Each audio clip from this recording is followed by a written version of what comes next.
friends, we have another reflection guide for you. This Sunday we read from John's Gospel.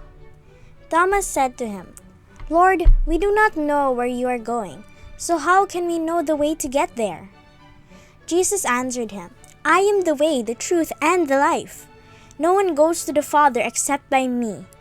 Now that you have known me," he said to them, "you will know my Father also. And from now on, you do know him, and you have seen him." Philip said to him, "Lord, show us the Father, that is all we need." Jesus answered, "For a long time I have been with you all, yet you do not know me, Philip. Whoever has seen me has seen the Father. Why then do you say, 'Show us the Father'? Do you not believe, Philip, that I am in the Father, and the Father is in me?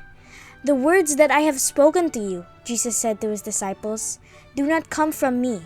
The Father who remains in me does his own work. Believe me when I say that I am in the Father and the Father is in me. If not, believe because of the things I do. I am telling you the truth.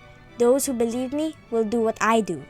Yes, they will do even greater things because I am going to the Father." What is Jesus telling us? Members of the same family almost always resemble each other in how they look and, more importantly, in how they behave. Today's gospel points a family similarity in God as well. Jesus and God the Father are the same. In Jesus, we see and know God the Father. Likewise, the Father is known through the life and work of the Son Jesus.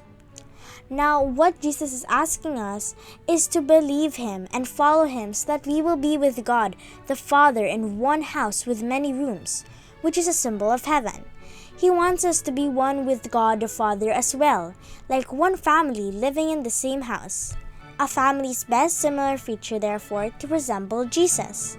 For this to happen, a family needs to, as Saint Josemaria Escriva put it, seek Jesus, find Jesus, and love Jesus. To seek Jesus, a family must know Jesus together through habitual reading of the Gospel and the teachings of the Church. To find Jesus, a family must have a prayer culture, to have moments of encounter with Jesus, and to love Jesus. A family must have a faith that leads to good deeds, helping Jesus in the needy. Let us reflect. For the parents, does my family resemble Jesus in the way we love each other and through a family culture of prayer and good deeds? For the children, Jesus always obeys God the Father so that he will always feel the Father's love. Do I also show my love for my parents by the way I obey them? You may pause to reflect. If you like our reflection guides, please like and subscribe and share it with other families. See you next Sunday!